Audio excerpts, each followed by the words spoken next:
Hello everyone, Shri IAS academy में आपका स्वागत है। जैसा कि आप जानते हैं कि श्री आईएएस एकेडमी ने आपके लिए आंसर राइटिंग सीरीज की शुरुआत की थी। आंसर राइटिंग सीरीज के अंतर्गत ऑलरेडी हमारा पार्ट 1 आ चुका है। उसमें हमने लगभग कई सारे प्रश्नों को आपके उत्तर को सॉल्व किया था और ये देखा था कि आप में से किस बच्चे ने कैसा प्रश्न लिखा है और उसमें किन किन बिंदुओं को ऐड करने की आवश्यकता होती है। तो आज हम फिर से अपने पार्ट 2 में देखेंगे कि आप में से अधिकांश बच्चों ने हमारे टेलीग्राम चैनल पर किस प्रकार के प्रश्न लिखकर भेजे हैं, उनका उत्तर आपने किस तरीके से दिया है और उनका उत्तर देने की आपको कैसी आवश्यकता थी या किन किन बिंदुओं को वहां पर ऐड करने की आवश्यकता थी।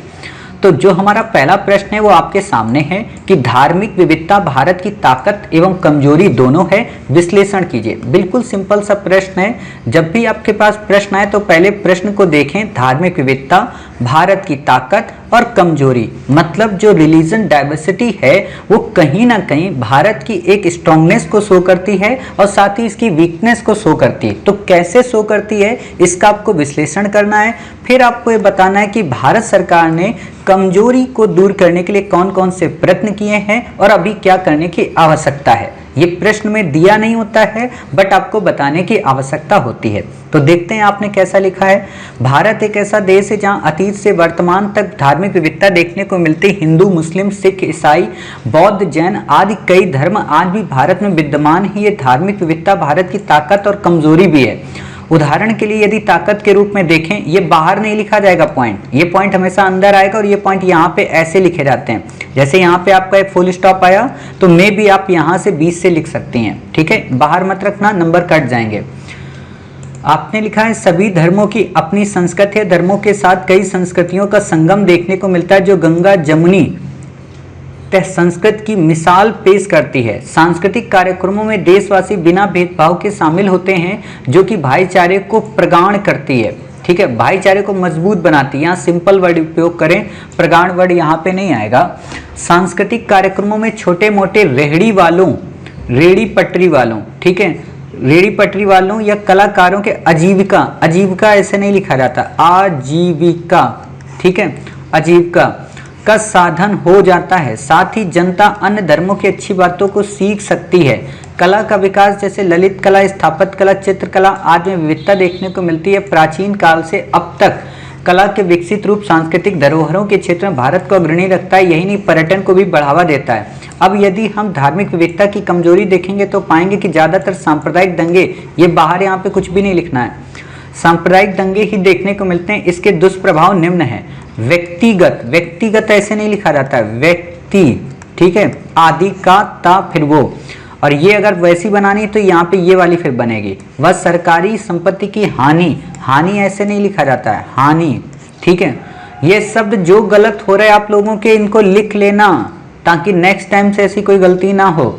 सौहार्द, सौहार्द ऐसे नहीं लिखा जाता है, सौहार्द, ठीक है, पर चोट व धार्मिक वैमनस्य को बढ़ावा देना है। कई बार इन दंगों के कारण विद्यार्थियों, स्वास्थ्य कर्मियों, रोगियों आदि को भौतिक या बौद्धिक रूप से हानि, या हानि फिर वैसे ही सही लिखो, ऐसे पहुंचती है। एक पीढ़ी से अन्य पीढ़ी जो भारत का भावी भविष्य है, अराजक तथा सांप्रदायिक, सांप्रदायिक, ठीक है, इसमें बिंदी वैसे लगाई जाती, कोई बात नहीं, प्रदायिक बनते जा रहे। कभी कभी सामाजिक दंगों के परे भी कर्मकांड आदि बढ़ते जाते हैं और ऐसे कर्मकांड, ये कर्मकांड शब्द नहीं आएगा, जो समाज के लिए हानिकारक तक होते हैं। इस प्रकार हमने देखा कि धार्मिक विविधता, आपने उत्तर अपना शॉर्ट लिखा है। इसको देखिए, सामान्य तौर पे आप ऐसे लिखिए, बिल्कुल सिंपल तरीके से, भारत विविध धर्मों, विविध संस्कृतियों का एक देश है। यहाँ पे प्राचीन काल से ही लेके कई सारे धर्म भारत में विद्यमान रहे हैं। ब्रैकेट में डाल दो हिंदू, मुस्लिम, सिख, ईसाई, क्योंकि फिर ये वर्ड में काउंट नहीं होगा। इतना जब आपने लिख दिया, फिर आप बताइए कि कुछ विश्लेषकों का मानना है कि भारत की यह धार्मिक विविधता भारत की ताकत है, जिसके संदर्भ में वो निम्न बिंदु देते हैं। अब निम्न तर्क आप बता दो, नंबर 1, नंबर 2, नंबर 3, फिर आप बताइए। उपयुक्त तर्कों को दरकिनार करते हुए कुछ विश्लेषकों का मानना है कि यह धार्मिक विविधता भारत में इसकी कमजोरी को अभिव्यक्त करती है। उसमें 2-3 पॉइंट आप बता दो। फिर आप बता दो कि उपयुक्त कमजोरी को दूर करने के लिए सरकार ने निम्न प्रोग्राम चलाए हैं, चाहे वो एक भारत श्रेष्ठ भारत हो, पर्यटन पर्व हो, है ना, या देखो अपना देश हो या टूरिज्म सर्किट हो, ऐसे बता दो। और फिर आप बताओ कि उपयुक्त बातों से स्पष्ट है न केवल हमारे संविधान निर्माताओं ने संविधान में फंडामेंटल राइट को देने, अब यहाँ फंडामेंटल राइट जब शब्द उपयोग करते हैं तो आपको यहाँ पे आर्टिकल नहीं लिखना है कि आर्टिकल 25, आर्टिकल 27, आर्टिकल 26, आर्टिकल 29, ये कुछ नहीं लिखना है। आपको बस हाईलाइट कर देना कि हाँ, हमारे संविधान निर्माताओं ने संविधान में मूल अधिकार के अंतर्गत हर एक धार्मिक अल्पसंख्यक वर्ग को संरक्षण देने की बात की है, जो कि कहीं ना कहीं भारत की धार्मिक विविधता के संरक्षण को प्रोत्साहित करता है, जिससे बनने वाले नए भारत के निर्माण में एक सहायक की भूमिका का निर्वहन करेगा। ऐसे करके अपना उत्तर आप समाप्त कर सकती हैं। अभी आपके उत्तर में केवल और केवल ये वर्ड, ये लाइन एक्सप्लेन की गई, बट विश्लेषण नहीं किया गया। अब आप में से कई सारे बच्चों के दिमाग में आ रहा होगा, सर ये विश्लेषण का क्या मतलब है, आलोचनात्मक मूल्यांकन का क्या मतलब है। तो इससे संबंध हमारे पास 3 वीडियो हैं आंसर राइटिंग के संदर्भ में, ठीक है, कि आंसर राइटिंग आपको कैसे करना चाहिए। हम आपको अपने टेलीग्राम चैनल पे शेयर कर देंगे, उस लिंक को आप देख लेना। आप देखकर उन वीडियो से बहुत कुछ सीख सकते हैं कि कोई भी उत्तर लिखते समय हमें क्या क्या सीखना चाहिए, ठीक है। तो उम्मीद है आप इस प्रश्न में समझ गई हैं कि क्या क्या इसमें कमियां हैं, उनको कैसे हमें दूर करना है। अगला प्रश्न हम देखते हैं अपना कि अगला प्रश्न हमारा क्या है। अगला प्रश्न है हमारा, ये प्रश्न है आपका, किसका ये प्रश्न है आप में से, किसका प्रश्न है, कोई बताएगा? चलिए मत बताओ। धार्मिक विविधता भारत की ताकत एवं कमजोरी दोनों है, विश्लेषण कीजिए, ठीक है। कीजिए सही से लिखा करिए, कीजिए, ठीक है। अब जब प्रश्न भी देख के भेजते हैं तो भी ऐसा लिखोगे। आपने लिखा है भारत विश्व के विविधतापूर्ण देशों में से एक है जहां बहुत से धर्म और संप्रदाय के लोगे नहीं आपस में सामंजस्य के साथ यथा निवास करते हैं, जिनका मिश्रित परिणाम है भारत में। ये लाइन थोड़ी अजीबोगरीब है। धार्मिक विविधता भारत के ताकत के रूप में मिश्रित कलाकृतियों, मूर्त अमूर्त विरासत भारत के पर्यटन को बढ़ावा देती हैं। विभिन्न आध्यात्मिक लेख भारत की सांस्कृतिक, भारत की संस्कृति और परंपराओं, परंपराएं ऐसे नहीं लिखा जाता है, परंपराओं, ठीक है, परंपराओं को विश्व में विशिष्ट स्थान प्रदान करती हैं। अब ये ऊपर वाली लाइन, ये लाइन एक ही तो एक हो गई। अनेकता में एकता का संदेश, भारत की सॉफ्ट पावर डिप्लोमेसी में योगदान, इसको थोड़ा और अच्छे ढंग से लिखना। अर्थव्यवस्था में योगदान कैसे, ये तो बताओ। धार्मिकता भारत की कमजोरी के रूप में सांप्रदायिकता को बढ़ावा देती है। सांप्रदायिकता से आतंकवाद को राज्यों में अशांति परिणाम स्वरूप अफस्पा लागू शांति बहाली के लिए, ये टुकड़े में वर्ड है, इसको सही से क्रम में लिखें। देश के, देखो अब ये देखो, फिर से पहले वहां पे अर्थव्यवस्था के बारे में बता रहे हो, फिर यहाँ पे निगेटिव बता रहे हो, इसीलिए इस वर्ड को यहाँ से हटा ही दो, इसको लास्ट में रखो ताकि निगेटिव और पॉजिटिव का एक साथ आप मिक्सअप वहां पे कर सकें। फिर आपने लिखा है लोगों के बीच जाति और धर्म के आधार पे भेदभाव। अब ये सांप्रदायिकता तो पहले ही बता दियो, उस पॉइंट को क्यों रिपीट कर रहे हो? इससे एग्जामिनर समझ जाता है कि आपके पास आपका खुद का पॉइंट नहीं है, तो इसलिए क्वेश्चन रिपीट नहीं करते। आपने लिखा है निष्कर्षता हम कह सकते हैं कि अगर हम कुछ तत्वों जैसे सांप्रदायिकता और जाति आधारित भेदभाव को हटा दें, देखो ये एक तरीके का निष्कर्ष नहीं है। आप यहाँ पे पहले ये बताएं कि सरकार ने इस कमजोरी को दूर करने का क्या प्रयत्न किया है, ठीक है। इसमें आप भारत सरकार के प्रधानमंत्री नरेंद्र मोदी जी का जो लोगो आता है उसको आप यूज कर सकते हैं कि सबका साथ सबका विकास, या गांधी की अंतिम जन की धारणा, है ना, इनमें से किसी को भी आप कर सकते हैं। तो इससे आपका उत्तर और अच्छा हो जाएगा कि धार्मिक विविधता को देश विशेषता और शक्ति के रूप में उपयोग कर विश्व में भारत को विशेष दर्जा दिलवा, ऐसे दिलवा नहीं लिखते हैं, सकते हैं, और विश्व के समक्ष एक उदाहरण प्रस्तुत कर सकते हैं। ऐसे आपको इसको नहीं लिखना निष्कर्ष, आपको सामान्य तौर पे पहले ये बताना है, जितने ये पॉइंट हैं आपको पॉइंट यही रखने हैं। शुरू की लाइन ठीक है, बट ये लाइन आप सुधार लीजिए। आप लिखिए भारत विश्व के विविधतापूर्ण देशों में से एक है जहां बहुत से धर्म एवं संप्रदाय के लोग आपस में समन्वय पूर्वक रहते हैं, जिसके परिणाम स्वरूप भारत में कई प्रकार की मिश्रित संस्कृतियों का जन्म हुआ है, जिसको देखकर कई सारे विचारक या कई सारे समाजशास्त्री मानते हैं कि यह भारत में मजबूती को प्रदर्शित करता है। इसके पक्ष में उनके द्वारा निम्न तर्क दिए जाते हैं। नंबर 1, धार्मिक विविधता के कारण न केवल भारत में मूर्त अमूर्त विरासत स्थलों के माध्यम से पर्यटन को बढ़ावा मिलता है, बल्कि विश्व स्तर पर भारत की सॉफ्ट पावर या कहें डिप्लोमेसी को भी बढ़ावा मिलता है, जिसके माध्यम से भारत अपनी नीति नियंताओं के माध्यम से अपनी विदेश नीति को क्रियान्वित करता है। नंबर 2, ऐसे पॉइंट लिखे जाते हैं क्योंकि दो बातें जो है ना उनको एक साथ मिक्स करो। एग्जामिनर के पास इतना टाइम नहीं होगा कि वो आपके 10 पॉइंट को नंबर 1, नंबर 2, नंबर 3 करके पढ़े। तो आप वर्ड जो भी लिखें उसको सॉर्ट करने की कोशिश करें और ये धीरे धीरे आपके अभ्यास से आ जाएगा। ठीक है, तो आप ऐसे बता दें। फिर आप इस लाइन को यहाँ पे छोड़ दें, अनेकता में एकता, इसको लास्ट में रखें निष्कर्ष के लिए कि अगर उपयुक्त कमजोरियों को भारत सरकार दूर करती है और हम सब नागरिक आपस में मिलकर अपने मूल कर्तव्य का निर्वहन करते हैं तो न केवल इससे भारत में एकता व अखंडता न केवल भारत में एकता व अखंडता मजबूत होगी बल्कि भारत विश्व स्तर पर अपना एक नेतृत्व भी प्रदान कर सकेगा। ऐसे आप बताइए, समझ गए?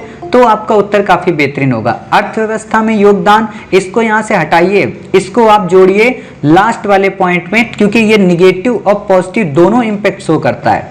समझ गए? तो इस प्रश्न को आपको कुछ इस तरीके से लिखने की आवश्यकता है। चलिए अगला क्वेश्चन देखते हैं कि अगला क्वेश्चन आपने कैसे लिखा है। अगला क्वेश्चन है आपका कि धार्मिक विविधता, आप लोग थोड़ा पिक्चर्स अच्छे से क्लिक किया करिए ताकि साफ साफ दिख जाए, है ना। थोड़ा फ्लश को अपना ऑन रखा करें। धार्मिक विविधता भारत की ताकत एवं कमजोरी दोनों है, विश्लेषण कीजिए। विविधता में एकता के लिए भारत विश्व भर में जाना जाता है। भारत में न केवल धार्मिक विविधता बल्कि सांस्कृतिक विविधता, भाषाई व विभिन्न, देखो अब यही गड़बड़ होता है। आपको क्वेश्चन पूछा धार्मिक विविधता का, तो बाकी विविधता को यहाँ मत बताइए, नहीं तो फिर एग्जामिनर को लगेगा कि आप क्वेश्चन से भटक गई हैं। ठीक है, आपसे जो भी क्वेश्चन पूछा है पहले उस लाइन को आपको इनकोड करना है पूरा हर हाल में। जब उस लाइन को आप पूरी तरह से इनकोड कर देंगे तो आपको पता चलेगा केवल धार्मिक विविधता की बात कर रहा है। तो धार्मिक विविधता बताएं। अध्यात्मवाद, अनुकूलनशीलता, सर्वांगीणता तथा सहिष्णुता। अब ये आपने क्या किया, जो पहली क्लास हमने आपको कवर कराई थी आपने उसी क्लास के पॉइंट को यहाँ पे मेंशन कर दिया है। तो आपको वो काम नहीं करना है क्योंकि जब आप वो चीज मेंशन करेंगे तो फिर वही होगा कि हर एक चीज में आपने एक ही आंसर लिख दिया, तो ऐसा मत करिए। ठीक है, भारतीय सभ्यता के मूल भारतीय संस्कृति का अनूठा चरित्र प्रदान करते हैं। भारत में सर्वधर्म समभाव, समभाव ऐसे नहीं लिखना है, कल भी मैंने समझाया था आप लोगों को, समभाव ऐसे लिखना है कि भावना से समन्वित हैं। इसके साथ ही भारत में न केवल हिंदू, मुस्लिम, सिख, ईसाई, बौद्ध, जैन अनुयायियों ऐसे नहीं लिखना होता है, अनुयायियों। ठीक है, ऐसे यहाँ पे ये छोटी ई की मात्रा, ठीक है, कि भी पर्याप्त आबादी, ये वर्ड उपयोगी नहीं करना है आबादी, चूंकि भारत के संविधान में वर्णित पंथ निरपेक्षता की उपस्थिति तथा सभी नागरिकों धर्म की स्वतंत्रता का मूल अधिकार भी प्राप्त है। ये लास्ट में लिखिए, पहले तो कमजोरी और स्ट्रांगनेस बताइए ना। सुरक्षा भी प्रदान की गई जिससे भारत के विकसित भविष्य के साथ धार्मिक विविधता की दूरगामी दृष्टि का अनुभव होता है जो कि अन्य किसी देश में नहीं दिखती। भारत में धार्मिक विविधता कहीं कहीं भारत की ताकत बनकर उभरी है। अब ये देखो, ये लाइन अच्छी है आपकी, ये लाइन तब आप उपयोग में लाएं जब आप ऊपर भारत में धार्मिक विविधता की मजबूती को बता दें, फिर आप बताएं कि उपयुक्त बातों से स्पष्ट है, सिक्के का दूसरा पहलू है कि धार्मिक विविधता कहीं कहीं भारत की ताकत बनकर उभरी है, तो कहीं कहीं ये कमजोरी को भी अपने साथ आत्मसात किए हुए, अग्रलिखित नहीं, आत्मसात किए हुए। आत्मसात का मतलब अपने साथ लिए हुए। ये वर्ड लिख लिया करो ब्लैंक कॉपी में, ये वर्ड आपकी हिंदी को काफी तेजी से इंप्रूव करेंगे। और आपकी ये क्या है, मतलब ये तो चेक ही नहीं हो पाएगा, फिर से भेजिए मैडम, ये आपका ब्लर कर गया पूरा का पूरा। ऐसे आप मतलब पीडीएफ आप लोग सही से भेजो भाई, पीडीएफ। ठीक है, चलिए इसको हम हटा रहे हैं क्योंकि ये समझ में नहीं आएगा, इतनी दूरदर्शी तो मेरे अंदर है नहीं। तो आप ये जो भी गलतियां हुई उनको सुधारिए। ऐसा देखो भेजा करो, देख रहे हो कितना साफ सुथरा मतलब पेज आया है, मतलब देख के ही दिल खुश हो जाए कि हाँ पेज ऐसे ही आना चाहिए। ठीक है, देखते हैं इन्होंने क्या लिखा। भारतीय समाज में कई सारी विशेषताएं होने के बावजूद भी अपने अतीत के साथ साथ वर्तमान एवं भविष्य को भी अंतर्ग्रंथित की और टिप्पणी कीजिए। ये पहले का क्वेश्चन है, खैर फिर भी पढ़ते हैं। आपने लिखा है भारत एक विविधता वाला देश होने के बावजूद विश्व में अनेकता में एकता वाला देश कहलाता है। यह अपने अंदर विभिन्न सामाजिक, धार्मिक, सांस्कृतिक, धर्म, जाति, कला आदि गुणों को समावेशित किए हुए, अच्छे शब्द आप उपयोग किए हैं। भारत की एक अनोखी विशेषता या अखंडता में एकता, अध्यात्म, सहिष्णुता, समन्वय की भावना, वर्णाश्रम व्यवस्था तथा अनुकूलनशीलता इत्यादि का प्रतीक है। ये लाइन थोड़ी सी अभी बताऊंगा, इसको थोड़ा सही करना। इन सभी विशेषताओं को ध्यान में हमें रखने चाहिए। यहाँ पे भी सही बताऊंगा क्या करना है कि भारत का समाज वर्तमान व भविष्य की अपनी योजनाओं का आकार दे रहा। अगर हम ऐतिहासिक नहीं होता है, ऐतिहासिक होता है, ऐतिहासिक, ठीक है, छोटी की मात्रा लगेगी। पृष्ठभूमि को देखें तो भारत में सभी धर्मों को यथोचित स्थान दिया गया। भारत ने धर्म में आई नहीं होता, आई, ठीक है, कुरीतियां,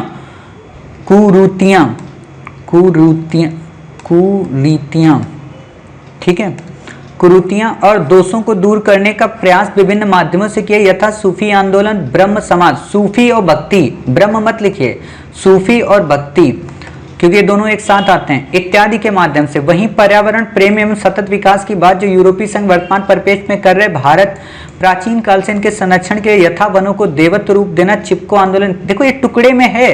आप एक चीज देख रहे होंगे, आपने जितने पैरा बनाए ना, पैरा तोड़ने का मतलब होता है कि ऊपर वाली की लास्ट लाइन और नीचे वाली की पहली लाइन एक दूसरे से लिंक हो, वरना उसको पैरा नहीं तोड़ते। और दूसरी बात, जो देश के कई सारे विविध प्रकार के अद्भुत मानव या कहें अद्भुत प्राणी जो ये बताते हैं कि छोटे छोटे पैराग्राफ में लिखिए, तो छोटे छोटे पैराग्राफ में लिखने का मतलब ये होता है कि जो बात आप कह रहे हो वो खत्म हो जाए। ऐसा नहीं है कि आपने जानबूझकर पैरा को छोटा छोटा बना दिया, और यहाँ पे आपने जानबूझ के छोटे छोटे पैरा बनाए। इतने पैरा नहीं बनाने, एग्जामिनर इरिटेट हो जाएगा, क्योंकि हर एक चीज का अपना एक पर्पस होता है। जैसे मैं आप लोगों को बताता हूँ, कुछ बच्चे ये डबल कॉमा उपयोग करते हैं। डबल कॉमा केवल वहीं आता है जहां पे आपको उस लाइन के राइटर का नाम पता हो, वरना अगर आप कोई बात लिखते तो वहां पे केवल एक लाइन लिखेंगे। जैसे आप सर्वधर्म संभाव वसुदैव कुटुंबकम जब लिखते हो तो वहां पे एक लाइन, एक कॉमा का ही उपयोग करना होता है। लेकिन जब आप गांधी जी से संबंधित कोई आप एक लाइन लिखते हो तो वहां पे आपको 2 कॉमा की जरूरत पड़ेगी। तो ये चीजें ध्यान रखना। जैसे आप हमारे प्रीलिम पैड देखेंगे, वहां श्री आईएएस एकेडमी के ऊपर जितना भी मोटिवेशनल की लाइन होगी उसमें 2 कॉमा होंगे। क्यों 2 होंगे? क्योंकि श्री आईएएस एकेडमी कह रही है उस चीज को, समझ गए? तो वहां पे उपयोग होता है। तो ऐसे ही पैरा आप मत बदलिए इतने, नहीं तो टुकड़ा टुकड़ा लगेगा। भारतीय समाज की अवधारणा वैश्विक नीति पर दिखाई पड़ती। भारत, अब वैश्विक नीति लिखते हो तो यहाँ पे सॉफ्ट पावर भी लिखो। भारत ने कभी देश पर हमला, भारत ने कभी देश पर, किसी देश पर हमला नहीं किया। वैश्विक महाशक्ति यथा परमाणु बम होने के बावजूद सुपर पावर जैसे शब्दों का प्रयोग नहीं किया। इन सब के अलावा भारत में कुछ कमी या कुरूति, अब देखो कुरूतियां यहाँ पे भी लिखो, कुरूतियां वहां पे भी लिखो, रिपीट कर रहे हो आंसर को, ठीक है। जैसे दहेज प्रथा, पितृसत्तात्मक, है ना, पश्चिमी दुनिया का देख रेख, पश्चिमी दुनिया का देख रेख की जगह एक वर्ड सिर्फ उपयोग करो, वैश्वीकरण का प्रभाव, अशिक्षा। भारत को इन सभी कमियों को दूर करने के सरकार की मदद, भारत को इन सभी कमियों को दूर करने के लिए सरकार की मदद करनी चाहिए। भारत नाम का कोई इंसान है क्या? इस लाइन को समझो, आप क्या बोल दिए। भारत को इन सभी कमियों को दूर करने के लिए सरकार की मदद करनी चाहिए। भारत के हर एक निवासी को सरकार के साथ कदम से कदम ताल मिला के समाज में विद्यमान इन कुरीतियां या इन पद्धतियों को दूर करना चाहिए, ताकि एक नए भारत के निर्माण में भारत की विविधता, उसकी संस्कृति और उसकी प्राचीनता को एक साथ गुंथित किया जा सके। ऐसे लिखा करो लास्ट, ताकि एग्जामिनर को लगे कि हाँ आपने कोई बात लिखी है। अब आपने जैसे यहाँ पे ये चीजें की कि भारत एक विविधता वाला देश होने के बावजूद विश्व में अनेकता में एकता वाला देश कहलाता है। ये अपने अंदर विभिन्न सामाजिक, धार्मिक, सांस्कृतिक, धर्म, जाति आदि गुणों को समावेशित किए हुए है, ठीक है, आदि गुणों को समावेशित किए हुए उपयुक्त। अब यहाँ पे बात लिखो, अब इसको वैसे तो बदलना ही नहीं चाहिए, यहीं पे आना चाहिए कि भारत की एक अनोखी विशेषता ये भी है कि ये एकता में अखंडता, अध्यात्मवाद, सहिष्णुता, समन्वय की भावना के साथ साथ वर्णाश्रम व्यवस्था तथा अनुकूलनशीलता को भी अपने में आत्मसात किए हुए। ये प्रतीक नहीं आएगा। इन सभी उपयुक्त विशेषताओं को ध्यान में रखने से एक बात तो स्पष्ट हो जाती है कि भारत न केवल वर्तमान को बल्कि भविष्य में भी अपनी योजनाओं को एक नया आकार दे रहा है। अगर हम इसकी पृष्ठभूमि की बात करें तो भारत में विद्यमान कई प्रकार के सूफी व भक्ति आंदोलनों ने कहीं ना कहीं भारत में सहिष्णुता की प्रवृत्ति को जन्म दिया है, जो कि इसकी विविधता को यथावत बनाए रखने का प्रयत्न करती है। साथ ही पर्यावरण से संबंधित कई सारे आंदोलन जो कि प्राचीन काल से लेकर आधुनिक काल तक में विद्यमान है, अब ब्रैकेट में लिख दो, प्राचीन काल से लेके आधुनिक काल तक में, ठीक है। प्राचीन काल से सीधे आप बताइए कि वृक्षों की पूजा को लेके, है ना, और फिर यहाँ पे बता दीजिए चिपको आंदोलन या नर्मदा बचाओ आंदोलन, ऐसे आप लिख दीजिए। ब्रैकेट में लिखिए, उसको इंडिपेंडेंट मत लिखिए, ठीक है। के माध्यम से न केवल समाज व बल्कि विश्व को सजग कर रहा है, बल्कि पेरिस क्लाइमेट समझौते के अंतर्गत भारत अपनी प्राथमिकताओं को भी पूरा करने का प्रयत्न कर रहा है। ठीक है, अब फिर आप यहाँ पे बताइए, भारत में विद्यमान अहिंसा परमो धर्मों का विचार न केवल इसकी वैश्विक नीति में एक सकारात्मक रूप प्रदान करता है, बल्कि विश्व स्तर पर बढ़ते इस वैश्वीकरण के विश्व स्तर पर बढ़ते इस हथियारों के सशक्तिकरण के दौर में भारत निशस्त्रीकरण की ओर आगे बढ़ रहा है। परमाणु संपन्न होने के बावजूद भी भारत अपनी नीति के रूप में केवल ऊर्जा को क्रियान्वित करता है, न कि किसी देश पर सुपर पावर बनने के अपने विचार को। ऐसे बताइए, तब आपके उत्तर देखो, जब भी उत्तर लिखो आपकी वाणी में, आपकी लेखनी में एक ओजस्विता हो, एग्जामिनर थका हुआ हो, सो रहा हो, वो उठ के बैठ जाए। रोता हुआ उत्तर अगर आप लिखेंगे तो मजा नहीं आएगा। और इंग्लिश मीडियम की यही खास बात है कि वो अपने उत्तर को ओजस्वित बनाते हैं, पढ़ने में एग्जामिनर बोर नहीं होता, हम तोड़ देते हैं तो बोर हो जाता है। तो इस चीज पे सुधार करेंगे, धीरे धीरे आपका उत्तर काफी अच्छा हो जाएगा। उम्मीद है आप समझ गए कि कैसे अपने पॉइंट्स को यहाँ पे लिखने की जरूरत है। चलिए अगला क्वेश्चन देखते हैं। अगला ही तो चेक ही कर दिया मैंने, ठीक है। अगला क्वेश्चन है ये वाला, देखते हैं। क्रॉप सही से किया करिए, बिल्कुल देखिए आपने ऊपर से क्रॉप कर दिया, कोई बात नहीं। धार्मिक विविधता भारत की ताकत एवं कमजोरी दोनों में विश्लेषण कीजिए। आपने लिखा है भारत की एक अनोखी विशेषता है ये अखंडता, अखंडता नहीं होता है, अखंडता होता है, अखंडता ऊपर बिंदी, अखंडता अल्लू, अखंडता में अरे एक बार पढ़ भी लिया करो। भारत की एक अनोखी विशेषता है कि ये अखंडता में अध्यात्मवाद, सहिष्णुता, समन्वय की भावना, वर्णाश्रम, वर्णाश्रम नहीं होता, वर्णाश्रम, ठीक है, वर्णाश्रम व्यवस्था तथा अनुकूलशीलता नहीं होता, अनुकूलनशीलता इत्यादि का प्रतीक है। भारतीय सभ्यता के मूल्य भारतीय संस्कृति के अनूठा चरित्र प्रदान करते हैं। जहां ऐसे नहीं लिखते हैं, जहां है ना, जीना यहाँ मरना वहां। सर्वधर्म संभाव अलग से नहीं लिखेंगे, संभाव साथ में लिखेंगे। और संभाव, सब लोग संभाव ऐसा क्यों लिख रहे हो मुझे ये नहीं समझ में आ रहा है। संभाव की भावना से संभवित है, जहां विभिन्न धर्मों के लोग रहते हैं। दुनिया के ज्यादातर हिंदू भारत में निवास ऐसे नहीं लिखा जाता है, ये तीनों सा का अर्थ समझ जाओ।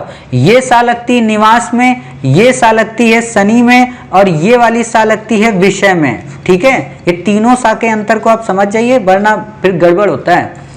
इसके बाद ईसाई, जैन, बौद्ध, सिख, मुस्लिम, अन्य धर्मों के अनुयायियों नहीं होता है, अनुयायियों होता है। ठीक है, अनुयायियों, ठीक है, अनुयायियों की भी पर्याप्त आबादी, ये किसने, आपने कॉपी किया, पक्का किया तो आपकी किसी ने कॉपी की है। आबादी निवास करती है, निवास ऐसे नहीं लिखना, आप देखो निवास वही वाला सा लिखना है। इनको लिख लो, जिनके ये शब्द गलत हो रहे हैं अपनी एक बुक लो, कॉपी लो, उसमें ये वर्ड लिख लिया करो कि कैसे कौन सा वर्ड लिखना है। धीरे धीरे करेक्शन करोगे, सुधार हो जाएगा। क्योंकि हमें लगता है कि बचपन में आप लोगों को आपके विद्यालय में सुलेख प्रतियोगिता कभी नहीं कराई गई, और कराई गई होगी तो चेक करने वाले मास्टर ने सही से कॉपियां नहीं चेक की होंगी, इसलिए गड़बड़ मिलती है हिंदी में।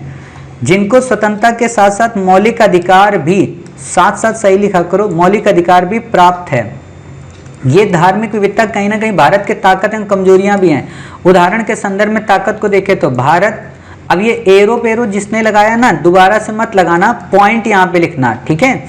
एरो ये शब्दावली कंप्यूटर की है, आपको इसको यूज करने की यहाँ पे जरूरत नहीं है, पॉइंट फॉर्म में लिखा करो। उदाहरण के संदर्भ में ताकत को देखें। अब देखो यहाँ पे एक बात बताएं आपको, क्वेश्चन जब पूछे ना भारत की ताकत कमजोरी, तो 2 लाइन 3 लाइन में बस छोटा सा वो दो, और बाकी क्वेश्चन को यहीं पे लिख दो। ये जो आपने यहाँ पे लिखा है इतना, ये फालतू की चीजें हैं। ताकत को आप पहले यहाँ पे लिखो, देखना ताकत में यही पहले वाले सारे पॉइंट रिपीट होंगे। भारत धार्मिक असहिष्णुता के साथ चिन्हित वर्तमान युग में अंतर्राष्ट्रीय समाज के एक मॉडल है, जो वसुधैव कुटुंबकम के माध्यम से दुनिया को शांति और समृद्धि की ओर ले जा सकता है। धार्मिक विविधता भारत को दुनिया भर में लोगों के बीच संपर्क बढ़ाने का अवसर देती। अब ये लाइन आपने यहाँ पे लिख दी और यही लाइन आपने आगे बता दी, एग्जामिनर को रिपीटेशन लगेगा। भारत की समृद्ध सांस्कृतिक विरासत को जोड़ता है, बौद्धिक दृष्टिकोण में विविधता, बौद्धिक दृष्टिकोण में विविधता लाता है, जो कानूनों को सामाजिक मूल्यों के अनुकूल बनाने में मदद करता है। आपने इतना बड़ा लिख दिया। अब तक भारत की कला विकसित सांस्कृतिक धरोहर में अग्रणी रहता है, पर्यटन को भी बढ़ावा देता है। इतने छोटे छोटे पैरा मत लिखिए मैडम, एक साथ पैरा लिखिए। यदि हम धार्मिक, किसकी कॉपी है ये? कॉपी किसकी है? मेरी है। मेरी मतलब नाम किसकी? फिर से बोलो हम सब। अच्छा निशा जी आपकी। निशा जी आप समझ गई ना कि कितना कितना शॉर्ट में लिखना है, और ये जो गलतियां हो रही हैं इनको कैसे आपको इरेज करना है हर हाल में। ठीक है, लिख लीजिए कमजोरियां कैसे लिखा जाता है।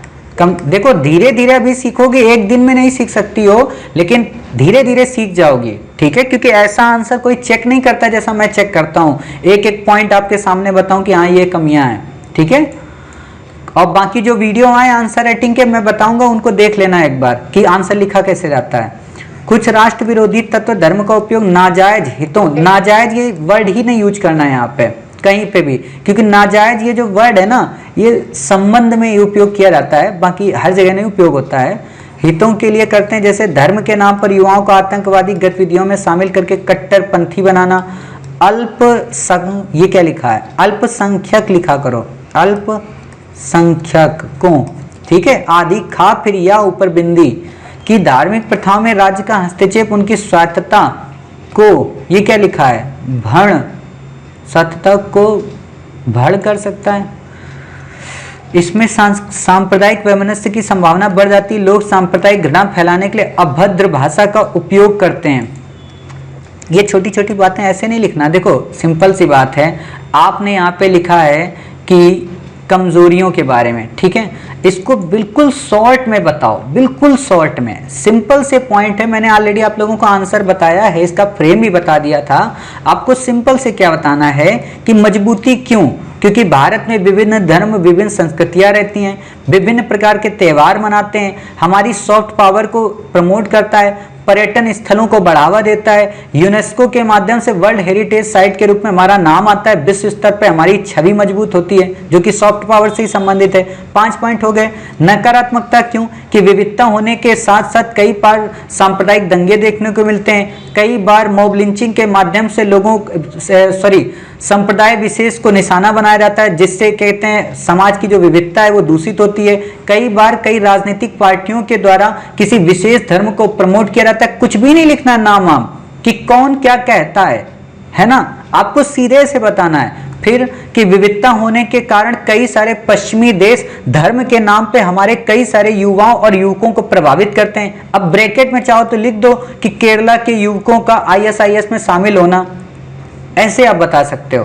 तो इससे ही आपने बता दिया। फिर आप बताओ कि उपयुक्त कमजोरियों, क्योंकि ताकत को सरकार थोड़ा ना करेगी, उपयुक्त कमजोरियों को दूर करने के लिए सरकार ने हाल में कई सारे प्रयत्न किए हैं, जिसके संदर्भ में एक भारत श्रेष्ठ भारत पहल, देखो अपना देश, पर्यटन पर्व और साथ ही भारत में जम्मू कश्मीर जैसे क्षेत्र में शिक्षा को प्रमोट करना, ताकि जो कट्टरपंथी विचारधारा है उसको शिक्षा के माध्यम से दूर किया जा सके और डेवलपमेंट के माध्यम से लोगों को भारत के साथ जोड़ा जा सके, ताकि आजादी की 75वीं वर्षगांठ पे भारत की पंथ निरपेक्षता की छवि को एक साकार रूप प्रदान किया जा सके और एक नए भारत का निर्माण नए प्रकार के युवाओं से किया जा सके। ऐसे लिख दो आंसर। तो ये एक अपने आप में अलग कलात्मक वो होती है। और कोशिश करो अपना आंसर 2 पेज से ऊपर ना जाए हर हाल में, 2 से 3 बार उसको काट के फिर लिखो। ठीक है, धार्मिक विविधता समाज की परिपक्वता के आधार पर वरदान या अभिशाप हो सकता है यदि हम नागरिक बंधुत्व भाईचारे, अब बंधुत्व का मतलब ही भाईचारा होता है, तो इसको एक्सप्लेन मत करें, तभी भारत अनेकता में एकता प्राप्त कर सकता है। यहाँ पे पंथ निरपेक्षता वर्ड यूज करें। ठीक है, तो उम्मीद है आप समझ गई। चलिए अगला क्वेश्चन देखते हैं। अगला क्वेश्चन है आपका जाति व्यवस्था से लेके। आपने लिखा है जाति व्यवस्था नई नई पहचानों एवं सहचारी रूपों को धारण करनी है, तब भारत में जाति व्यवस्था उन्मूलन नहीं किया जा सकता। इस प्रश्न को देखने से 2 बातें तो स्पष्ट हो जाती हैं कि इस प्रश्न में किसी सज्जन ने निगेटिव बात बताई है। तो जाति व्यवस्था का उन्मूलन क्यों नहीं किया जा सकता, उसके पक्ष में उन्होंने 2-3 तर्क दिए होंगे, तो उन तर्कों को स्पष्ट करते हुए बता दो और फिर बताओ कि जाति व्यवस्था का उन्मूलन करने के लिए सरकार ने क्या प्रयास किए हैं और क्या प्रयास करने की आवश्यकता है। आपका उत्तर अपने आप कंप्लीट हो जाएगा। मतलब इसने एक पक्ष आपको दे दिया है, दूसरा पक्ष और तीसरा पक्ष आप अपने पास से बताएंगे, और यही चीज जिस दिन आप समझ गए उस दिन आपको उत्तर लेखन आ जाएगा। यूपीएससी के बच्चे, जब हिंदी मीडियम के बच्चे जब एग्जाम देकर आते हैं और एग्जाम देकर आने के बाद उनसे पूछो कि आपने उत्तर लिख दिया, हाँ लिख दिया, जब नंबर कम आए तो बोलेंगे अरे ना यूपीएससी ना भेदभाव करती है हिंदी माध्यम के बच्चों से। यूपीएससी कभी भेदभाव नहीं करती। मैं फिर से आपको रिटन में दे सकता हूं, यूपीएससी हिंदी माध्यम के किसी बच्चे से कोई भेदभाव नहीं करती। वो बस ये चाहती है कि जो उसने पूछा वो लिखो, और आपको इसका प्रमाण हमारे यहाँ जितने भी आंसर चेक होंगे देख कर ही समझ में आ जाएगा कि हाँ सच में पूछा तो हमसे ये था, हमने लिखा ये था। अभी मैंने आपको यहाँ 3 चीजें बता दी, देखना इस आंसर में अगर मिल जाएगा तो आप समझ जाएंगे कि हाँ सच में आंसर ऐसे ही लिखा जाता है। तो देखते हैं, इन्होंने लिखा है जाति व्यवस्था भारत में सदियों से विद्यमान रही है, हालांकि भारत को अद्वितीय पहचान भी दिलाती है। जाति व्यवस्था के प्राचीन काल से 2 आधार है, धार्मिक और संरचनात्मक। ठीक है, इस्लाम के भारत आने पर धार्मिक आधार पर आघात पहुंचा क्योंकि प्रतिस्पर्धा बढ़ी, लेकिन लोग अब भी जाति के आधार पर ही आर्थिक निर्वहन कर रहे थे। ब्रिटिशों के आने पर, अब देखो इतनी रामायण आपको नहीं बतानी है क्योंकि ऑलरेडी एक स्टेटमेंट अपने आप में 3 चीजें शो कर रहा है। तो पहले तो यही बताओ ना कि इसकी नई नई पहचानें क्या हो गई, इसका सहचारी रूप क्या हो गया, और नई नई पहचानों का मतलब पॉलिटिकल की फील्ड में क्या हो गया, आरक्षण की फील्ड में क्या हो गया, मंदिर या मस्जिद में प्रवेश से संबंधित क्या हो गया। इसी को जाति व्यवस्था का नया स्वरूप बोल रहा है। पहले क्या होता था, लोगों को किसी जाति विशेष वर्ग से सूचित करके उनको प्रताड़ित किया जाता था, बट आज क्या हो रहा है कि जाति व्यवस्था का नाम लिए बिना ही उनको प्रताड़ित किया जा रहा कि नहीं देवियां मंदिर नहीं जा सकती, ये मंदिर नहीं जा सकते, ये मस्जिद नहीं जा सकते, ये पॉलिटिकल पार्टी फलानी कास्ट की है, ये पॉलिटिकल पार्टी फलानी कास्ट की है। आज ये हो गया है और वही यूपीएससी ने आपसे क्वेश्चन पूछा है, तो ये बताओ और डायरेक्ट हिट करो। और मैंने तो ऑलरेडी इन सब के आंसर फ्रेम बताएं, फिर भी आप लोग कैसे गलती कर देते हो मैं तो ये नहीं सोच पाता हूँ। ये कुछ भी नहीं बताना है आप पे, ये सब फालतू की चीजें हैं। यही तो गड़बड़ होता है कि हम ये फालतू की चीजें लिखते हैं। और एक बात आपको बताएं, जब आप फालतू का लिखते हो तो इसका मतलब ये दिल पे बिल्कुल भी मत लेना कि आपके उस फालतू पे यूपीएससी वाला नंबर नहीं देगा। और नंबर कैसे देगा, -4। ये आप लोगों को जिसको ना पता हो ध्यान रखना।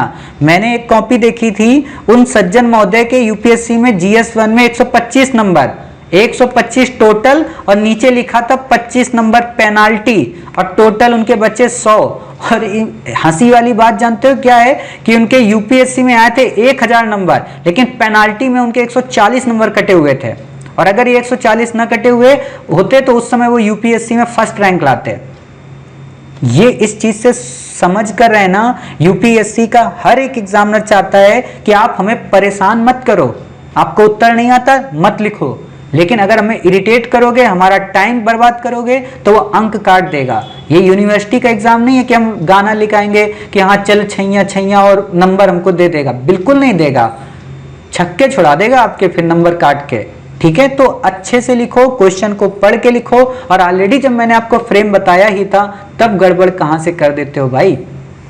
देखो आपने क्या लिखा है, यहाँ पे कहीं पे भी उत्तर ही नहीं है। जो उत्तर आपसे यहाँ पे पूछा गया, अब ये एक लाइन आती है यहाँ पे, लेकिन ये वह समय था जब जाति व्यवस्था का धार्मिक आधार भी कमजोर होता लेकिन संरचना आधार मजबूत हो रहा था तथा डॉक्टर भीमराव अंबेडकर ने दलितों के राजनीतिक सशक्तिकरण का अथक प्रयास किया। अब देखो हम क्या करते हैं ना, हमारे देश में एक सबसे बड़ी विडंबना है। मैं अंबेडकर को बुरा नहीं मानता है, किसी को बुरा नहीं मानता, लेकिन उनकी पूजा करने वाले लोग ये दिमाग से हट जाते हैं कि अंबेडकर साहब को भी तो किसी ने प्रेरणा दी थी, तो उनका नाम पहले लाओ, नायकर साहब का नाम लाओ, रामास्वामी नायकर का नाम लाओ, और भी जो साउथ इंडिया के लोग हैं उनका नाम लेकर आओ, उनसे बातें करा करो। और यह अगर आप नाम लिखते हो तो 3-4 लोगों का लिखा करो, ज्योतिबा फूले का लिखा करो। हम क्या करते हैं ना कि अंबेडकर साहब को खूब सुने हैं तो अंबेडकर साहब की हम बात करते हैं, लेकिन अंबेडकर साहब में जाति व्यवस्था का उन्मूलन करने के लिए जो प्रेरणा की लौ जलाई वो कौन था, या पूरे ऑल ओवर सोचो, अगर ये कॉपी अगर आप इंग्लिश मीडियम के हैं, केरला में चली गई और आपने अंबेडकर साहब का ही नाम लिखा है, रामास्वामी नायकर का नाम नहीं लिखा, पेरियार साहब का नाम नहीं लिखा, तो आपको लगता है वो खुश होगा? बिल्कुल नहीं खुश होगा। और वैसे भी यूपीएससी की कॉपी कहती है कि इंडिया के इंटीग्रेशन को प्रमोट करती हुई आंसर आपकी होनी चाहिए, ना कि इंडिविजुअल रूप से किसी एक पर्सन को लेके। तो इस चीज को ध्यान में रखना, हमेशा जब भी बात करना तो आप यहां इस वर्ड को हटा के आप ये लिख सकते हो कि कई सारे समाज सुधारकों ने, जिसमें मुख्यतः ब्रैकेट डालो, उसमें लिखो पेरियार, रामास्वामी नायकर, भीमराव अंबेडकर साहब, है ना, ज्योतिबा फूले, तब आप आगे बढ़ो। एग्जामिनर को फिर लगेगा कि अच्छा ये मतलब अंबेडकरवादी नहीं है, ये गांधीवादी नहीं है, ये जवाहरलाल नेहरूवादी नहीं है, ये मोदीवादी नहीं है, ऐसे लिखना चाहिए।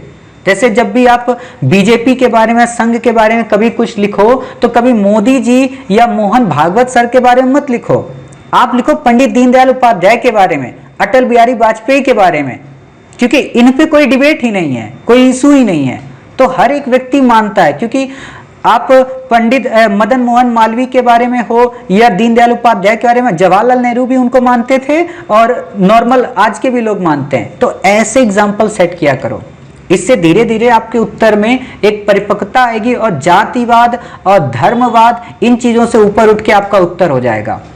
ये छोटी छोटी चीजें होती हैं, नॉर्मल कोई नहीं बताता है, बट यूपीएससी में नंबर इसी पे काट दिए जाते हैं। राजनीतिक सशक्तिकरण का अथक प्रयास किया, और इसे सशक्तिकरण ऐसे नहीं लिखते हैं, सशक्तिकरण, ठीक है, ऐसे का अथक प्रयास किया और इसे वैधानिक रूप प्राप्त कराया। जाति आधारित आरक्षण की व्यवस्था ने, देखो ये चीजें ऐसे नहीं लिखना है, आपने गलत लिखा है पूरा उत्तर। फिर से इसका आंसर फ्रेम सुनिए, वहां से लिखिए, आपने पूरा गलत लिखा, टॉपिक से हटकर आपने लिख दिया। आप लोग क्वेश्चन देखो, देखा करो, समय अपना क्यों ऐसे वेस्ट कर देते हो? 2 से 3 बार सोच के तब क्वेश्चन लिखा करो। चलिए ये वाला क्वेश्चन देखते हैं। आपने लिखा है सहिष्णुता एवं प्रेम की भावना न केवल अति प्राचीन समय से ही भारतीय समाज का एक रोचक अभिलक्षण रही है, अपितु वर्तमान में भी एक महत्वपूर्ण भूमिका निभा रही, सविस्तार स्पष्ट कीजिए।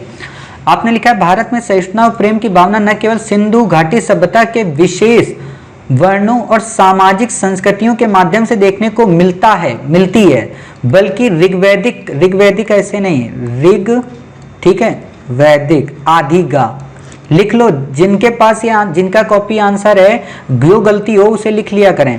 ऋग्वैदिक काल, उत्तर वैदिक काल। अब ये देखो यहाँ पे इसी चीज को, शब्दों को बचाना है आपको। यहाँ पे लिखना है क्या कि सामाजिक संस्कृतियों के माध्यम से देखने को मिलती है, बल्कि ये वैदिक काल के दौरान भी, ऐसे बताओ, वैदिक काल के दौरान भी ऋचाओं में ईश्वर की उपासन नहीं होता है, उपासना, ठीक है, उपासना में सहिष्णुता, फिर ये क्या लिखा है, सहिष्णुता एवं प्रेम की भावना देखने को मिलती है। इसी तरह जैन, और देखो ऐसे हिस्ट्री नहीं बतानी है आपको, है ना, आपको इस लाइन को सॉर्ट करना है कि न केवल प्राचीन काल से भारतीय समाज का एक रोचक अभिलक्षण रही, बल्कि वर्तमान में भी। आपको सिंपल सा बताना है कि भारत एक ऐसा देश है जहां पे सहिष्णुता व प्रेम की भावना न केवल प्राचीन काल में हड़प्पा से संबंधित है, बल्कि वर्तमान काल में भी देखने को, कोविड-19 के पैंडेमिक के दौरान भी देखने को मिलती है। प्राचीन काल की अगर हम बात करें तो सिंधु घाटी सभ्यता से लेकर वैदिक ऋचाओं में वर्णित मंत्रों में भी देखने को मिलता है, जबकि बौद्ध व जैन आंदोलनों के दौरान भी कई सारे राजवंशों ने भी भारत में सहिष्णुता को प्रमोट करने का प्रचार किया। यह धारा तब और आगे बढ़ती है जब भारत में भक्ति व सूफी आंदोलन की धारा प्रबल होती है, और मुगल सत्ता के दौरान में भी कई सारे राजाओं या राजवंशों, ब्रैकेट में डालो अकबर, हुमायूं, बाबर, ठीक है, इन्होंने सहिष्णुता का परिचय देते हुए भारत में अपनी सत्ता को कायम करने का प्रयत्न किया। किंतु अंग्रेजों के आ जाने के बाद इन्होंने भारत में सांप्रदायिकता को प्रमोट करते हुए असहिष्णुता को जन्म देने का प्रयत्न किया, जिसके कुछ अभिलक्षण आज भी वर्तमान समाज में मॉब लिंचिंग के माध्यम से देखने को मिलते हैं। पूरी बातें लिंक हो गई, मतलब पूरा का पूरा आपका पैरा 7 से 8 लाइनों में एक्सप्लेन हो गया। अब आप बताओ इसके बारे में, ठीक है, कि सरकार जो ये सहिष्णुता की जगह असहिष्णुता बढ़ रही है, इसको रोकने का क्या प्रयत्न कर रही है, समाज के लोगों को क्या प्रयत्न करना चाहिए, है ना। तो इससे आपका उत्तर अच्छा हो जाएगा। ऐसे आपने यहाँ पे डिटेल में लिख दिया, ठीक है, तो क्या हो जाएगा, एग्जामिनर को लगेगा हिस्ट्री की स्टूडेंट है। इन चीजों को शॉर्ट में कर दो, सूफी आंदोलन, भक्ति आंदोलन। अब अकबर आपने वहां पे लिखा था तो अकबर का दीन इलाही लिख देती, तो उत्तर आपका काफी अच्छा हो जाएगा। एक बार पुनः सहिष्णुता में कभी ब्रिटिश काल के दौरान और लोगों को काफी समस्या का सामना करना पड़ रहा था, जिससे गांधी युग का जन्म हुआ। और सहिष्णुता, गांधी के पहले भी आप बताओ, प्रेम की पुनः उत्पत्ति देखने को मिला। और भारतीय संविधान में प्रस्तावना में भाईचारा वर्ड नहीं है, प्रस्तावना में प्रस्तावना वाले वर्ड का उपयोग करो, बंधुत्व, ठीक है, बंधुत्व एवं प्रेम का उल्लेख, बंधुत्व देखने को मिलता है। किंतु कुछ राजनीतिक दलों ने, किंतु हालिया प्रक्रम में, ऐसे बताओ, किंतु हालिया प्रक्रम में, क्योंकि वर्तमान की बात कर रहा है ना, अपनी राजनीतिक रोटियां सेकने के लिए भारत की इस विविधता को या भारत की इस सहिष्णुता व प्रेम रूपी तारे को तोड़ने का प्रयत्न किया। ऐसे आप बताओ, तो आपका उत्तर काफी बेहतरीन हो जाएगा। हिंसा और भ्रष्टाचार के उन्मुख रहे, परंतु ये बात, अब ये देखो छोटे छोटे पैरा ऐसे नहीं बनाने हैं। जब भी एक किंतु लिखी हो, किंतु परंतु, ये परंतु यहाँ पे आ जाएगा, ठीक है। सहिष्णुता और प्रेम की भावना देखने को मिलता आ रहा है, मिलती, ये पहली बात तो ये ता ती में थोड़ा अंतर समझ जाओ। कुछ लोग गलत हैं, कुछ सही भी होते हैं, जिसके कारण भारत में सहिष्णुता और प्रेम को कभी खत्म नहीं किया जा सकता था। सहिष्णुता पहले भी विद्यमान था, आज भी विद्यमान था, नहीं विद्यमान थी, आज भी विद्यमान है और आगे भी विद्यमान रहेगा, नहीं रहेगी, ठीक है। और इसको ऐसे नहीं बताना है, निष्कर्ष थोड़ा अच्छे से बताना है कि भारत एक ऐसी परंपरा है। अब यहाँ पे मार्क ट्वेन का स्टेटमेंट ले सकते हो ना, मैंने ऑलरेडी आप लोगों को बताया था कि भारत धर्मों की भूमि है, वेदों की माता है, पुराणों की दादी है और परंपराओं की परदादी है। चाहो तो शुरुआत यहीं से करो कि मार्क ट्वेन के कथन से स्पष्ट होता है कि भारत धर्मों की भूमि है, वेदों की माता है, परंपराओं की दादी, पुराणों की दादी और परंपराओं की परदादी है। ये कहीं ना कहीं इसकी सहिष्णुता रूपी संस्कृत को अभिव्यक्त करता है।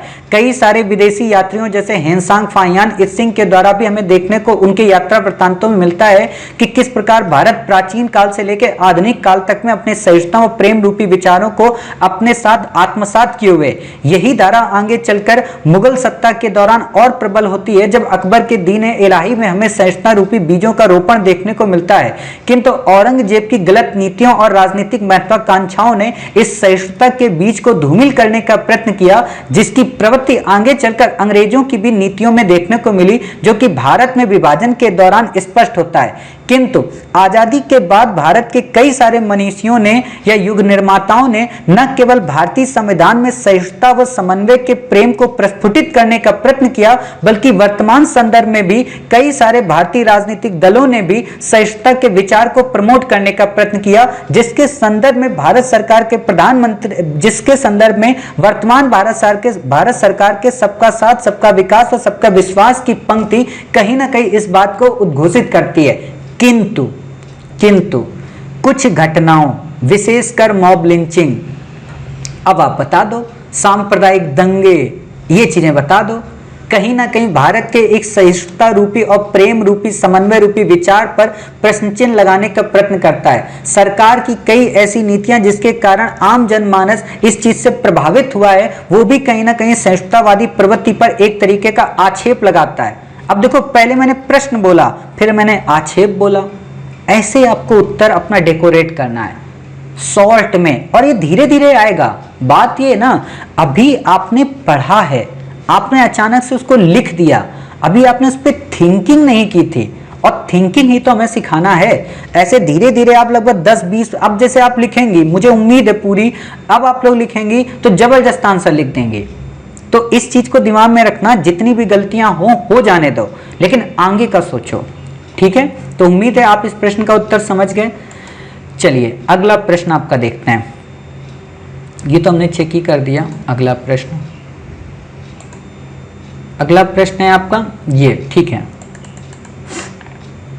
भारतीय समाज में कई सारी अतीत के साथ साथ वर्तमान एवं भविष्य को भी अंतर्ग्रंथित की टिप्पणी कीजिए। भारतीय समाज कई सारी विशेषताओं, भौगोलिक क्षेत्रीय विविधता, सांस्कृतिक, भाषाई प्रजाति, ठीक है, धार्मिक सहिष्णुता। अब जैसे ऐसे गड़बड़ होती है ना, तो इसको एक लाइन से काट के तब आगे लिखा करो। धार्मिक सहिष्णुता एवं समन्वय ऐसे नहीं लिखा रहता, दो ना नहीं आती, समन्वय, ठीक है। एक तो ये ऐसे लिख सकती हो आप, एक ये ऐसे, ठीक है, समन्वय, किसी भी तरीके, आदि ना, फिर वाह, फिर ये या, समन्वय आदि जैसे कई विविधताओं में एकता को धारण किया, जो स्वयं में इसकी श्रेष्ठता को दर्शाती। भारतीय समाज वास्तव में, अब देखो ये होता है पैराग्राफ बदलने का प्रोसेस। यहाँ पे आपने तोड़ दिया, इस लाइन से आपने जोड़ दिया, ऐसे ही करना चाहिए, ठीक है। भारतीय समाज वास्तव में सांस्कृतिक संपर्क और सामाजिक उथल पुथल के परिणाम स्वरूप हुए नए नए अनुप्रयोगों का अद्भुत परिणाम है। इस क्रम में सैंधव सभ्यता, ठीक है, से लेकर वैदिक उत्तर, अब देखो वैदिक उत्तर वैदिक ऐसे लिखोगी तो समझ जाएगा हिस्ट्री की स्टूडेंट है, फिर नंबर काट देगा सोसाइटी में। आधुनिक काल तक आप यहाँ पे लिख सकती थी वैदिक काल से लेकर आधुनिक काल तक निरंतर समृद्ध होती रही है। अब ये बीच के वर्ड खा जाओ। तथा सदियों से अनुकूल प्रतिकूल स्थितियों का दृढ़ता पूर्वक सामना करते हुए महान, ये क्या लिखा है, महान वट वृक्ष की भांति इसकी शाखाओं प्रशाखाओं, इतने जटिल वर्ड ना उपयोग करो, का निरंतर विस्तार वर्तमान से होते हुए भविष्य के लिए भी उन्मुख। अब देखो ये रिपीट हो गई ना बात, वहां पे भी ये वैदिक आधुनिक तक बता दी, यहाँ पे भी बता दिया, तो रिपीट नहीं करना है। मानव जीवन के संदर्भ में देखें तो 4 आश्रम पुरुषार्थ 16 संस्कार 3 ऋण का स्वरूप थोड़ी आधुनिकता लिए आज भी विद्यमान है। प्राचीन में समाज में सगुण निर्गुण भक्ति मार्ग का विकल्प तो था, वर्तमान में भी देखो ये वर्ड टूट रहे हैं आपके। वर्तमान समय में भारतीय समाज के त्योहार, ठीक है, साहित्य सृजन, नारी समान महापुरुषों की जन्मस्थली, ज्ञान विज्ञान जो प्रगति नजर है इतिहास की देन है, अर्थात भारतीय, इसमें करंट अफेयर्स भी जोड़ो मैडम, करंट अफेयर्स जो वर्तमान भारत सरकार ने किए हैं कई सारे प्रोग्राम, उनको भी जोड़िए। आपको देखो सिंपल सा दिया है, सिंपल सा आपको बताना था कि भारतीय समाज में कई सारी विशेषताएं होने के बावजूद अतीत के साथ साथ वर्तमान एवं भविष्य को अंतर्ग्रंथित किए। तो आप पहले बता दो कि भारतीय समाज एक ऐसा समाज है जहां पर विविधताओं के साथ साथ सांस्कृतिक एकताओं का मिलन देखने को मिलता है। यहाँ पर विविध भाषाई विविध प्रजाति स्तर के लोग यहाँ पे रहते हैं जो कि समन्वयवादी व सहिष्णुतावादी प्रवृत्ति को जन्म देते हैं। ये सहिष्णुतावादी प्रवृत्ति न केवल प्राचीन काल से भारत में विद्यमान है बल्कि वर्तमान संदर्भ में भी देश के विकास को बढ़ावा देने का काम करती है, जो कि आगे चलकर भविष्य में आतंकवादी और वैमनस्य की घटनाओं को दूर करने का प्रयत्न करेगी। यह परंपरा केवल एक दिन में घटित होने वाली कोई घटना नहीं थी बल्कि वैदिक काल से लेकर आधुनिक काल तक में विकास के प्रक्रम को दर्शाने वाला एक घटनाक्रम था, जिसमें कई बार उतार चढ़ाव आए, कई बार यहाँ पे विदेशी और देशी आक्रमणों के माध्यम से कई सारे राजवंशों का विनाश हुआ तो कईयों का ह्रास हुआ। लेकिन इस संस्कृत और सभ्यता की खास बात यह थी कि ये उत्तरोत्तर अपनी प्रगति करती गई और आसपास के क्षेत्रों का आपस में मिलन कर अपनी नई संस्कृत को प्रगतिशील बनाती गई। जैसे कनिष्क के काल में या कुषाणों के काल में या यूनानियों के संपर्क से हमने गांधार कला का निर्माण किया और तुर्कों और अरबों के भारत में आक्रमण से हमने सूफी व साहित्यिक परंपरा को जन्म दिया, जिसके कारण न केवल भारत में कई प्रकार के संगीत, नृत्य, चित्रकला, यहाँ तक कि स्थापत्य में भी वैविध्यमान रूप देखने को मिला, बल्कि वर्तमान संदर्भ में भी यह विविधता कहीं न कहीं स्थापत्य के किसी न किसी क्षेत्र में अपना दृश्यमान स्वरूप दर्शा देती है। ऐसे बता दो, सिंपल सा हो जाएगा। देखो एक बार बैठ के चुपचाप सोचो कि अच्छा इतनी क्वालिटी है हमारे आसपास, इतना सब कुछ है, और फिर कहानी गढ़ दो। अपने अंदर से सब निकलता है आंसर। आपने एक बार ये आंसर गलत कर दिया, दोबारा आप देखिएगा लिखेंगे तो बहुत अच्छा लिखेंगे। तो इसलिए इस चीज को ध्यान में रखिए कि जब भी कोई लाइन आपको दिखे उस पर खुद से एक बार सोचो कि हम क्या लिख सकते हैं। ठीक है, तो इस तरीके से ये वाला भी आपका आंसर चेक हो गया। चलिए अगला आंसर देखते हैं। ये तो आपका आंसर हो ही गया है। अगला आंसर है स्त्री पुरुष समता स्थापित करने में।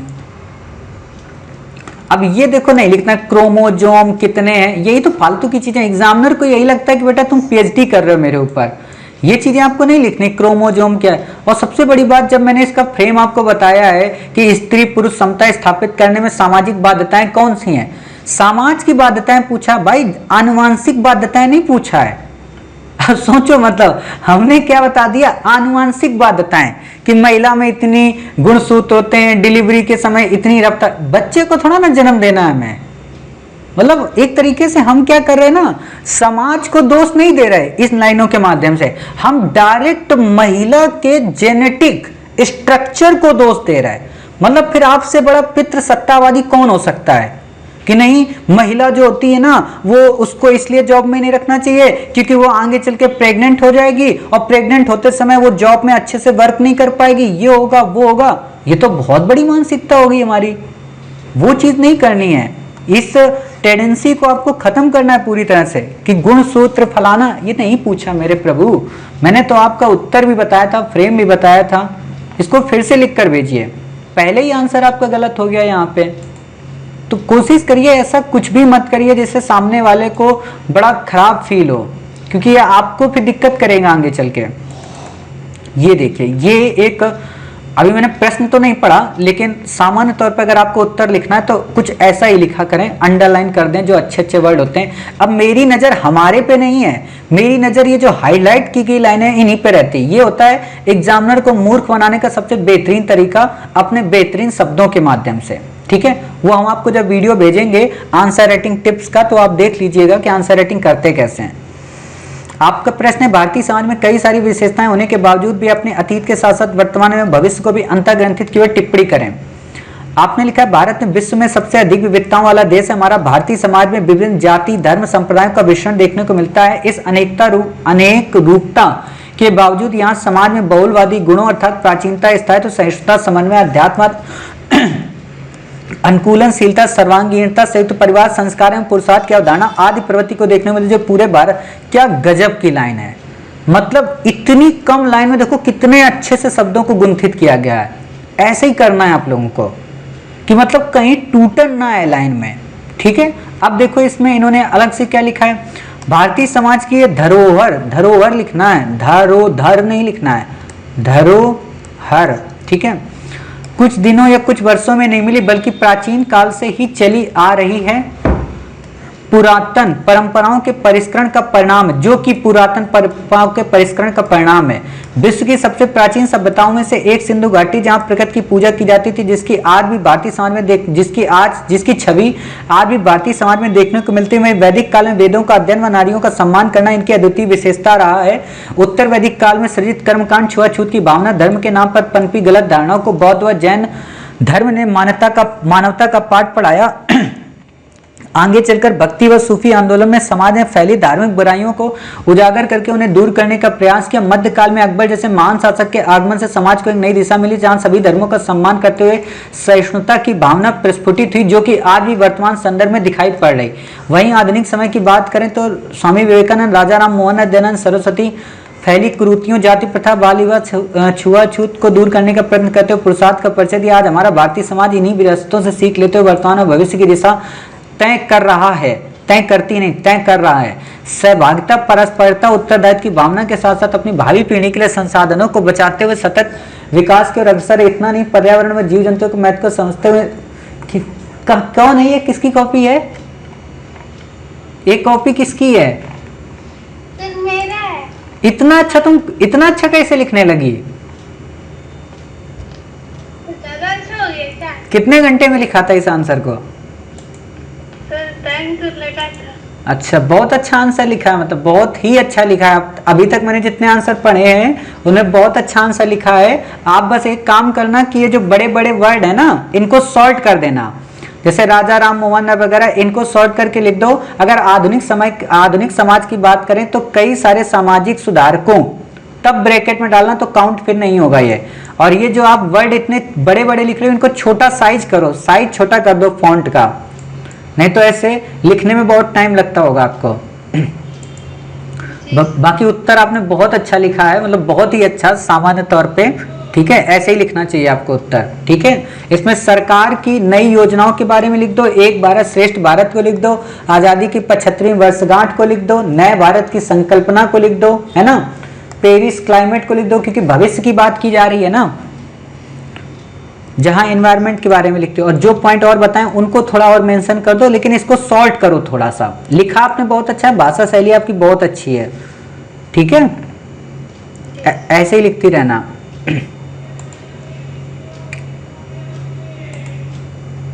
अगला ये क्वेश्चन किसका? भारत की विविधता किसका है क्वेश्चन है? राहुल जी आपका है? ठीक है।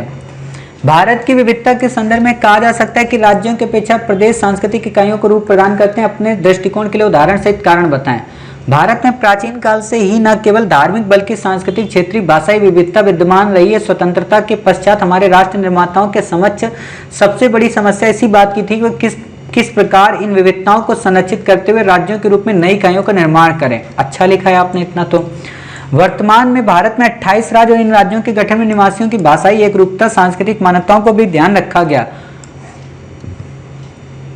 ये कॉपी पेस्ट किया है क्या आंसर? सर कुछ लिया है इधर उधर से। इधर उधर से नहीं, जहां से लिया मुझे पता है। आपको जब मैंने समझाया था कि आपको अपने हिसाब से लिखना है तो फिर क्यों लिया इधर उधर से? क्योंकि वो लैंग्वेज से मैं समझ गया, क्योंकि पहले का आंसर चेक किया वो अलग था, और ये लैंग्वेज क्योंकि मुझे पता है ना किसकी है।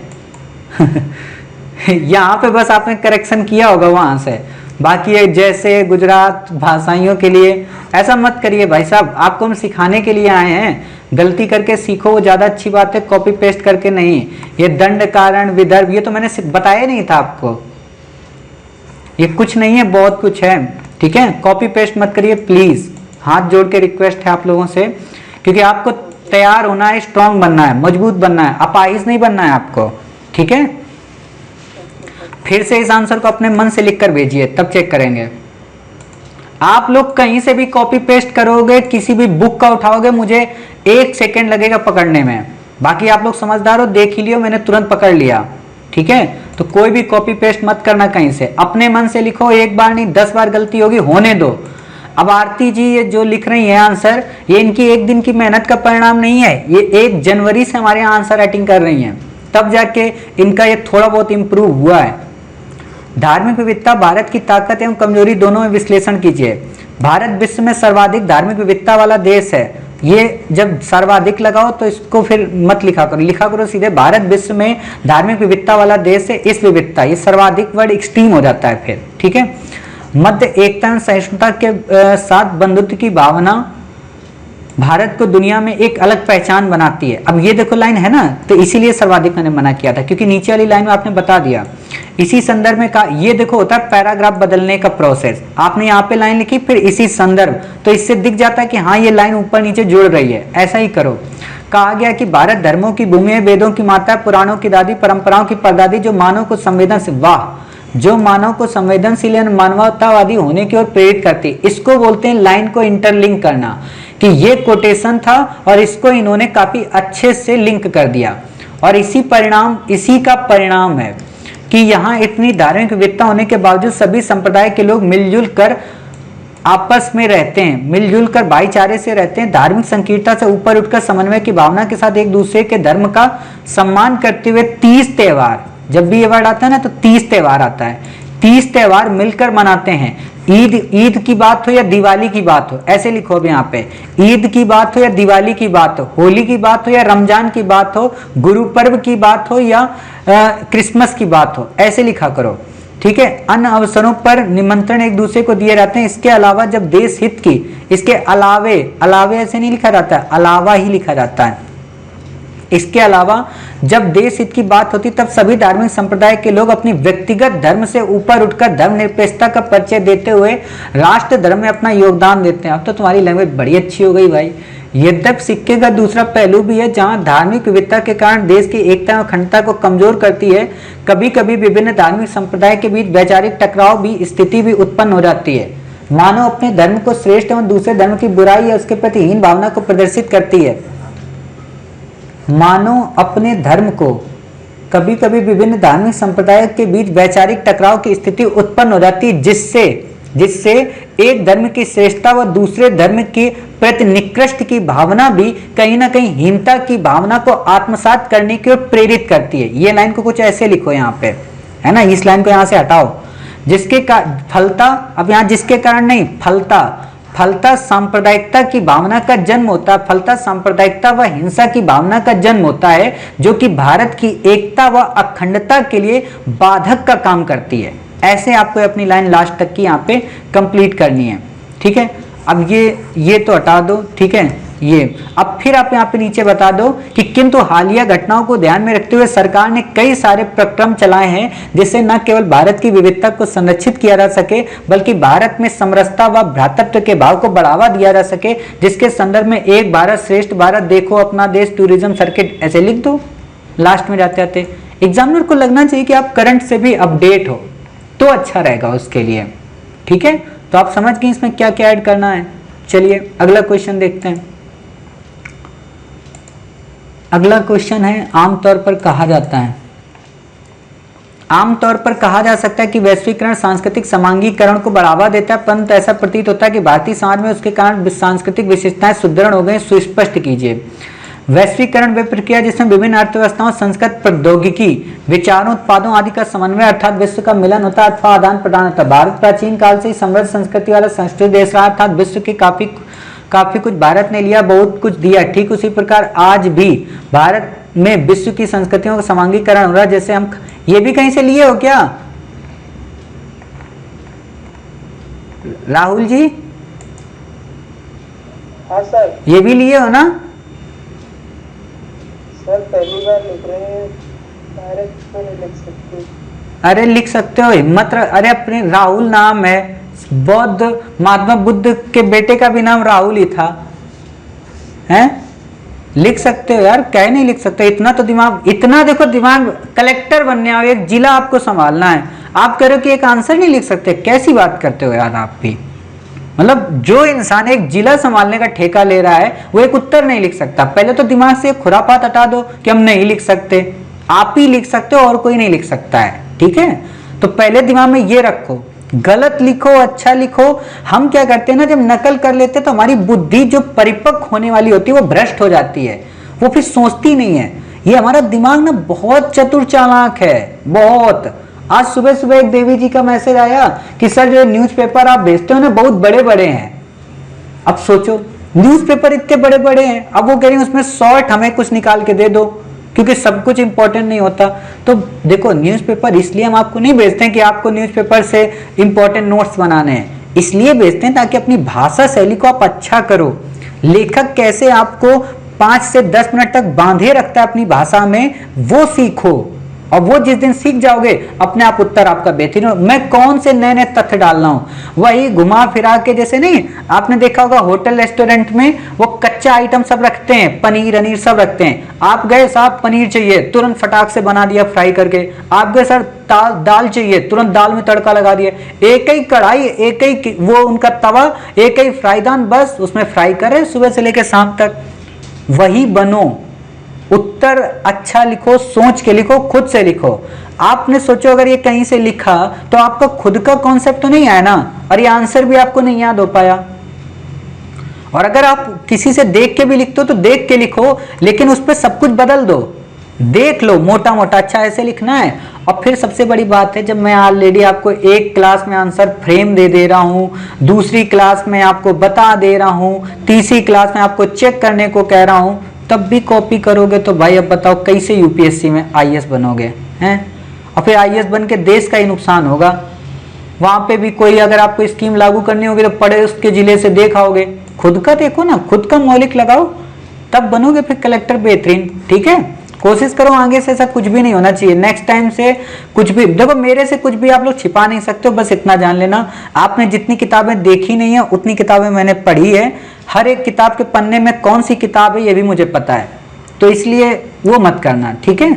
खुद से लिखो, खुद से कोशिश करो, क्योंकि खुद से जब करते हो तो खुद से हमें चेक करने में अच्छा लगता है। फिर ऑलरेडी हम आपको आंसर फ्रेम दे चुके हैं, तब भी आप ऐसा करोगे तब तो फिर हो चुका।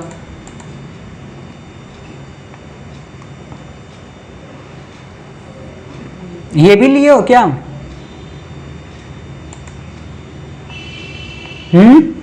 क्योंकि ये वर्ड से दिख रहा है, मत, मतांतर, मेगास्थनीज, फायान, हिंसांग,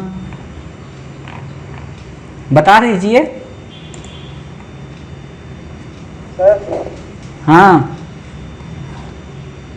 ऐसा अगर सभी जोड़ दोगे तो आंसर क्या जी? कल से लिखेंगे फिर से।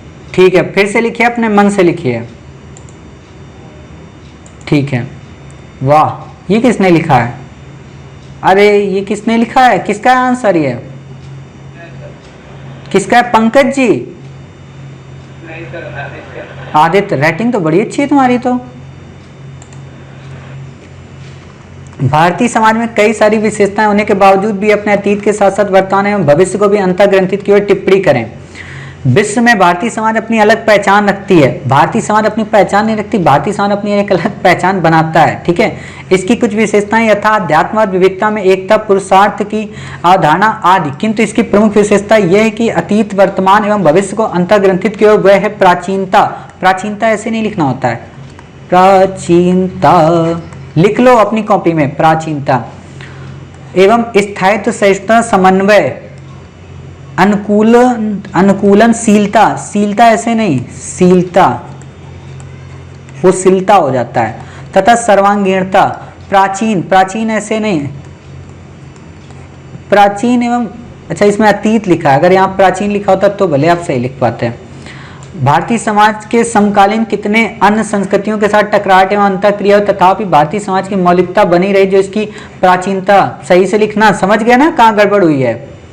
स्थायित्व क्या होता है, अरे बोल भी दिया करो मित्र, अवधारणा का द्योतक है। प्राचीन काल में बुद्ध एवं जैन धर्म की प्रासंगिकता, प्रासंगिकता होता है, प्रासंगिकता नहीं होता है, प्रासंगिकता, ठीक है। भारतीय समाज पर यूनान, अरबी आदि का प्रभाव, अन्य विशेषता, समन्वय जो सर्वधर्म सब लोग समभाव ऐसे क्यों लिख रहे हो, एक बात बताओ पहले मुझे, ऐसे सब लोग समभाव क्यों लिख रहे हो? एक ही स्कूल से सबके सब पढ़े हो क्या, या कहीं से देखा है आप लोगों ने वर्ड वहां पे गलत लिखा है कहीं? हाँ एक्चुअली हम लोग जब समभाव बोलते हैं ना तो समभाव नहीं बोलते, हम लोग समभाव बोलते हैं, तो वो इस वजह से वो आधा माँ वाला पुट हमको लग रहा है आ जाता है। अच्छा अच्छा, तो फिर अब इसको सुधार लेना क्योंकि मुझे ऐसा लग रहा है कि सब लोगों ने एक, क्योंकि सबने ऐसे लिखा सर्वधर्म समभाव। अतिथि देवो भवो का भाई, हालांकि, हालांकि ऐसे नहीं लिखा जाता है, हालांकि, ठीक है।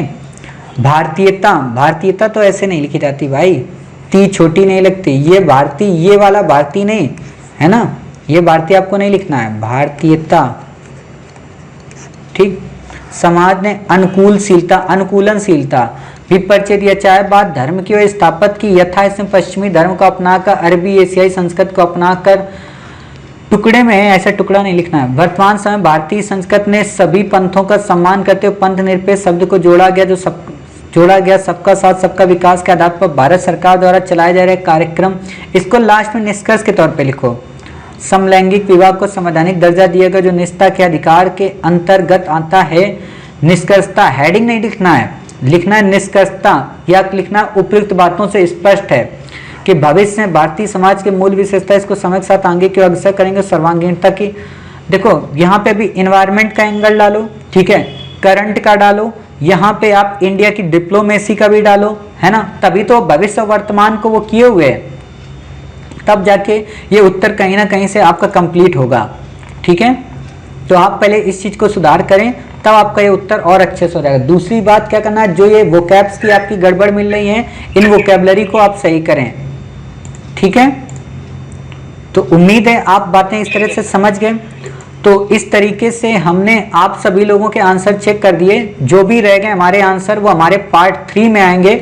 उम्मीद है कि आपको अभी तक के सारे आंसर, अपनी गलतियां, अपनी मिस्टेक पता चली होंगी। दूसरों के आंसर सुन के अपने आंसर को सही करने की प्रवृत्ति में थोड़ा सा इजाफा हुआ होगा।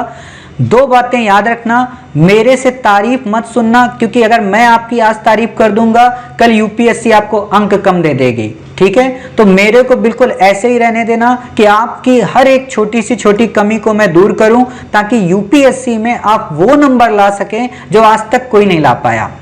ये जो 50% का जो प्रोपोगंडा फैला कर रखे हैं संस्थान वाले, ये 80% में आप बदल सकें, हम वैसे ही आपको आंसर राइटिंग चेक करते हैं और ये हम करके ही रहेंगे। आप हंस के कहें या रो के कहें, या तो आप आंसर ही मत चेक कराइए, या तो बिल्कुल चेक करवाना है तो बिल्कुल कूल होके करवाइए कि हाँ ये गलती हुई है, नेक्स्ट टाइम से गलती हमसे नहीं होगी, ठीक है। तो मिलते हैं अपने पार्ट 3 में कुछ और आंसर के साथ जो आपने लिखकर भेजे हैं।